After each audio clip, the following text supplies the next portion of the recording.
ఉన్న టీచర్లను చూస్తే నాకు ఒక మాట చెప్పాలనిపిస్తుంది. ఇక్కడ ఉన్న టీచర్లు ఏంటి, కార్పొరేట్ స్కూళ్లకు దీటుగా 1 1 1 2 2 2 అంటూ మన పిల్లలకు ర్యాంకులు తెప్పించట్లేదని మీరు అనుకుంటున్నారా?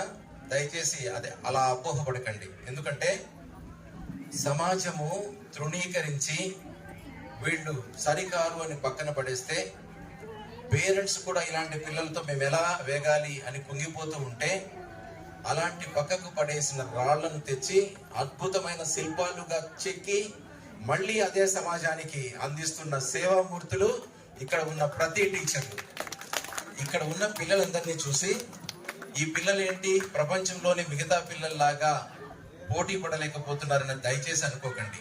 ఎందుకంటే మీరు వెలుగు క్యాంపస్లోకి ఎప్పుడైనా ఎంటర్ కాగానే చేతులు చాచి చిరునవ్వుతో మిమ్మల్ని కౌగిలించుకునేందుకు వస్తున్న ప్రతి పిల్లాడు కూడా 1 కోటి కోహినూర్లతో సమానం.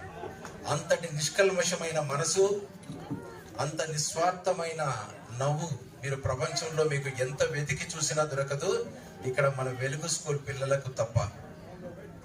ఇక్కడ కనిపిస్తున్న దాదాపు 60 మంది వయస్సు మీరి సేద తీరుతున్న మాతృమూర్తులు చూసి మీరందరూ పండుటాకులు అనుకోకండి.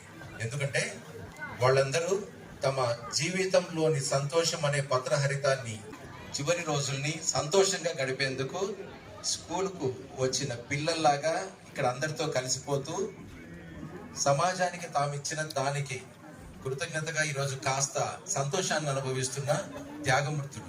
వారు ఇక్కడ బాత్రూంలో కావచ్చు, వంటింట్లో కావచ్చు, ఇక్కడ ప్రాంగణంలో కావచ్చు, ఇంత నీట్గా పెడుతున్నారంటే పెడుతున్నానికి మెయిన్ కారణమైన ఇక్కడ ఆయాలను చూసి మీరు చిన్నపుచ్చకండి.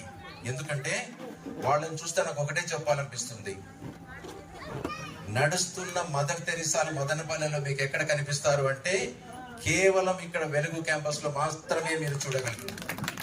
అలాంటి టీచర్లు మన నిస్వార్థంగా పనిచేస్తున్నారు కాబట్టి ఈ వెలుగు అన్న సంస్థ ఈరోజు ఇంత పరిడవిల్లుతోంది, ఇంతమంది అసహాయులకు నీడనిస్తోంది. అలాంటి టీచర్లందరికీ నేను శిరస్సు వంచి నమస్కారం తెలియజేస్తున్నాను. ఇంట్లో ఒక మానసికంగా సరిలేని పిల్లవాడు ఉంటేనే కుటుంబం అంతా కూడా తలకిందులైపోయే న్యూక్లియర్ ఫ్యామిలీలు ఉన్న సమాజం మనది. అలాంటిది ఇన్ని వందల మంది పిల్లల్ని, దాదాపు 180 మంది పిల్లలని హక్కున చేర్చుకున్న ఒక గొప్ప మనసున్న ఒక సంస్థ ఇది. ఇంట్లో ఉన్న 2 అమ్మా నాన్నలకే తిండి పెట్టేందుకే కష్టపడుతున్న పిల్లలున్న సమాజం ఇది. అలాంటిది దాదాపు 60 మంది మాతృమూర్తులకు సంతోషంగా అన్ని విధాలా చూసుకుంటున్న ఒక గొప్ప సంస్థ ఇది. ఇక ఇలాంటి సంస్థకు మూల స్తంభాల గురించి చెప్పాలంటే, వెలుగు లాంటి ఒక మహావృక్షం, వటవృక్షం పెరిగి పెద్దదయ్యేదానికి పద్మజ గారు వేసిన విత్తనం కారణమైతే, దాన్ని నీళ్లు పోసి, దానికి ఎరువు పోసి, తన కెరీర్ ను కూడా పక్కన పెట్టి ఉదయ్ మోహన్ గారు నిస్వార్థంగా పనిచేసిన సేవ కారణమైతే ఈరోజు తనకు కుడిభుజంగా వచ్చి భాగ్యలక్ష్మి గారు తన దన్నుగా నిలబడి ఆ సంస్థను ముందుకు తీసుకెళ్లే దానికి ఇంకొక కారణం అవుతుంది. వాళ్లకు తోడుగా నిలబడ్డ ఉదయ్ కుమార్ దంపతులు కూడా దీనికి ముఖ్య కారణం అవుతారు. ఇంకా ఎంతో పెద్ద మనసుతో దీనికి ముందు నుంచి నడిపిస్తున్న రమణరావు లాంటి సార్ వాళ్ళు, ఇంకా ఎంతో మంది గొప్ప వాళ్ళు దీనికి కారణం అవుతారు. ఎంత మహావృక్షమైనా వేర్లు లోపలే ఉంటాయి. ఇంత గొప్పగా ఎదిగిన ఉదయ్ మోహన్ గారి మనసులో కానీ, భాగ్యలక్ష్మి గారి ప్రవర్తనలో కానీ ఒక్క చిన్న అహాన్ని కూడా ఇంతవరకు చూడలేదు. ఎంత ఎదిగినా ఒదిగి ఉండడం అన్నది గొప్పవాళ్ళ లక్షణం అయితే, ఇంతకన్నా గొప్పవాళ్ళు నేను ఇక్కడ చూడలేదని నేను అనుకుంటున్నాను.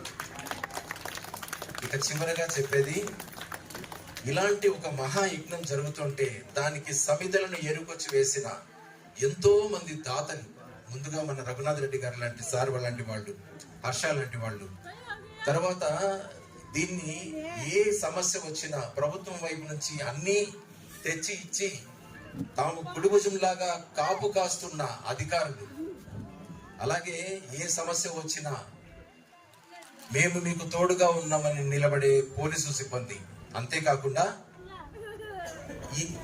ఇక్కడ జరుగుతున్న ఇంత సేవా కార్యక్రమాన్ని సమాజంలోకి తీసుకెళ్లి ప్రపంచానికి పరిచయం చేస్తూ ఒక మోడల్ స్కూల్ గా దీన్ని నిలబెట్టిన పత్రికా మిత్రులు, పాత్రికేయులు, ఇంతమంది తలా ఒక సమితి వస్తే ఈరోజు ఈ మహాయజ్ఞం జరగబోతుంది. ఇలాంటి మహాయజ్ఞం జరుగుతున్నందుకు ఇంకా జరగబోతున్నందుకు మనమందరం సంతోషిద్దాం. ఇలాంటి మహాయజ్ఞాన్ని ముందుకు తీసుకెళ్లే శక్తి ఉదయమోహన్ గారికి ఇవ్వాలని, భాగ్యలక్ష్మి గారు తనకు తోడుగా నిలబడాలని, లీలా లాంటి వాళ్ళు దీనికి తమ కర్తవ్యంతో ముందుకు తీసుకెళ్లాలని మనసారా కోరుకుంటూ, ఎందరో మహానుభావులు అందరికీ శిరస్సు వంచి పాదాభివందనాలు.